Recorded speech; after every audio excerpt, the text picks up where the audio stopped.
I mean, why do we even have rules if we're not going to follow them? One of my biggest rules is if price went up above previous day's high and come back down, be very, very careful about going long. Now, on this particular day, however, the overall daily bullish chart is extraordinary. You have the 8, the 20, the 50, all above each other in proper order. So it's not like they've crossed over and then you're getting this kind of bullish fake break and it falls back down. That would be even more caution. So the caution that I'm having with this is of a moderate level, meaning there is a possibility I could try a trade on this, but one of my strongest points of awareness is that price was already above previous day and has come back down below it. So personally, what I'd like to see is it stay above that line, consolidate, and keep going. So we will analyze what happens on the rest of the day for this trade to observe what price action is going to do with that in mind, with the idea that, hey, price has fallen below previous day's high, so I need to be careful or wait until it gets above, it consolidates and pushes, and then I can get long. Otherwise, knowing when not to take a trade is just as important as knowing when to take a trade. And this thing could easily reverse and come back down and test the low down here, sweep these pivots, or even simply go sideways all day. All right, and yes, it could be that it's going to go up over the top and I should have gotten in earlier. You can't avoid those scenarios in trading. You're always going to find a situation where your caution caused you to miss a trade or get in late. But knowing that that is just the environment of trading itself and not simply something that you messed up on, it makes it a whole lot easier to digest that kind of thing. It's the way trading is. It's not that you've made a bad choice. So let's see what happens here. And I'm interested myself to seeing how this plays out. Okay, what's transpired? Well, a giant drop down to sweep liquidity levels, 15-minute chart here. Swept that pivot, and now it's going back up. So again, this is a holiday week, Christmas season time. If I would have gotten long, I don't know, I might still be in this trade. Let's take a look at it. 5,000 tick chart. If I would have gotten long up here on some kind of breakout entry, let's see, my stop for a $250 limit would be, boy, it would have came real close. It might have, yeah, it would have ticked me out and I would have been mad about that. Look at that. $250 right there, right on that tick. Maybe it would have missed, maybe it would have got me, but I would have been mad because I don't like to take trades when I see price falling below previous day's high level, because a lot of times we're going to have a red day that day. It's a high probability. Now, if it gets back above previous day's high, then I'll be interested in going green. If it, like right here, when it crossed previous day's high right here, and it consolidated a little bit right there, I would have wanted to get long on that candle right there. And it's possible I would have broke even. It's also possible that I would have stopped out for my maximum loss, depending on where I actually got in on that trade. So if I would have got in higher up, let's see, let me just take a look at where my 250, yeah, I would have hit my $250 loss on it, no doubt about it. Okay, so if I was holding for a 250 on something like this, though, I've learned my stop is not going to be 250. I'm going to go for a smaller stop. I'm going to count on that consolidation to hold. Did that last week, and it worked out pretty good. Get long on the candle. Stop is under the pivot. So I'm not going to hold for the whole drop down here. If that pivot breaks and it falls below previous day's high, and that pivot breaks, then I really don't want to be in that trade anymore. So far, it's bounced. It would have stopped me out and then come all the way back up, and that's the kind of day it would have been if I had gotten in against my rule. And my rule is be careful to go long when price falls below the previous day's high.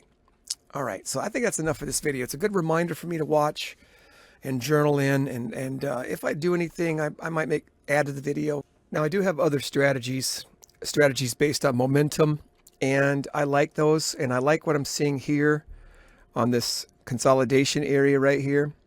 It's risky because you have a flat 200 moving average. It's not really going anywhere.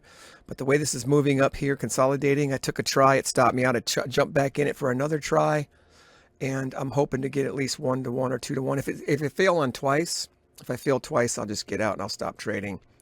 But yeah, I'll give that a shot. It's not the same as waiting for price to get above previous day's high or being so concerned that it fell below previous day's high. It's a different strategy. It's a different playbook strategy. And it's based on the momentum, as you can see on the 5,000 tick chart top right, how it came right back up and it's consolidating, strong green candle. Let's see if it can get back up to these highs. It has nothing to do with falling below previous day's levels. It's just a quick try to get 1 to 1 on it based on the momentum. Let's see if that particular trade works. One good thing about this particular trade is that it has already gone down and stopped everybody out on these pivots right here. All these pivots, including the one way down here, that's a good, doesn't mean it won't reverse, doesn't mean the trade's going to work. It just means it's helpful to see that it's already gone down that low and took everybody out. So I'm hoping that this thing will, I could have got 1 to 1 on it, probably should have in this market right there. I didn't take the trade at 1 to 1, so that could have been my downfall here. We'll see. Okay, if it gets me down here, I'm out. I'm not going to take any more trades today. Right here, stop loss is right underneath that pivot right there. So that means it would have done a fake breakout, and if it would come back down, filled. All right, well, we're out of the trade. So I gave it a try. I'm okay with those 2 losses. Okay, 2 tries, 2 losses, only down $58. I'm not going to fight this market today. I'm going to, if I wanted to try to short it, I could, but I still like everything to line up. And there's just too many mixed signals. So, I'm just going to have to be mature in my trading and just not trade on days that I don't find anything. I mean, when you can do that, if you can stop yourself from trading when there's not a trade that's in your playbook, you are reaching a higher level of trading. I'm not trying to brag about myself. I'm a long ways to go. I'm probably a class C trader, which is, barely breaking even with some money for coffee. But knowing when not to trade, stopping yourself from revenge trading, these are all great steps in the right direction. Okay, one final trade here, $160 risk. I'm really liking the 4-hour chart here. Strong candles came above all the moving averages after a long dip down. Strong candles moving up. The only thing I don't like is it's below previous day's levels, but I think it's done the sweeping that it needs to do to keep going higher. We'll see. I do like now the 15-minute chart. After sweeping everybody, got a nice strong candle above all the moving averages.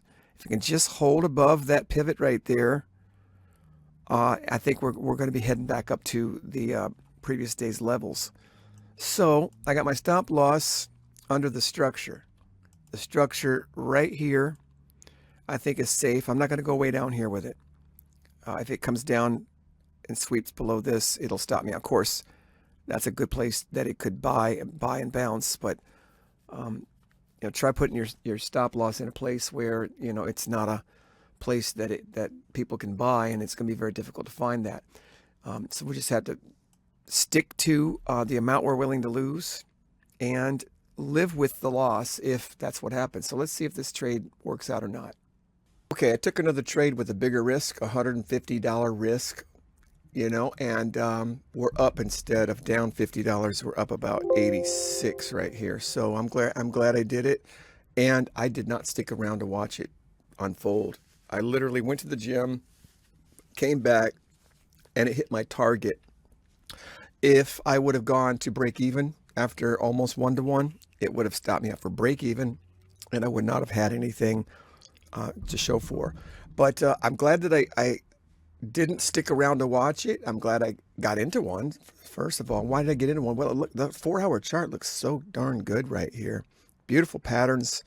Strong bullish moves, consolidation, pushes, pulls back to 50%, fair value gaps. It's going right back up. It was above all the moving averages, and I said, I'm going to try to get long.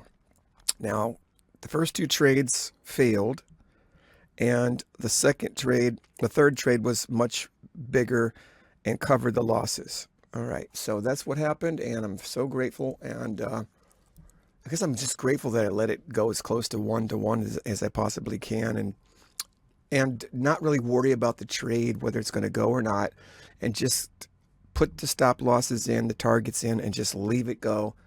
And having it hit your target when you're not even looking is so fun and exciting. But how many times has it hit the stop loss? So, it's just trading. It's the way trading is. But let's take a look at it here. I entered, where did I enter? I entered right here, which is kind of a high place to enter. And I got out right up here. Stop loss is down here under these structures. It looks like these structures are holding now. And we got, little under 2 hours left of the day, around 2 hours left. And it could be another trade setup, but I'm not going to take a chance. I'm done. I'm happy. Let's just leave it at that.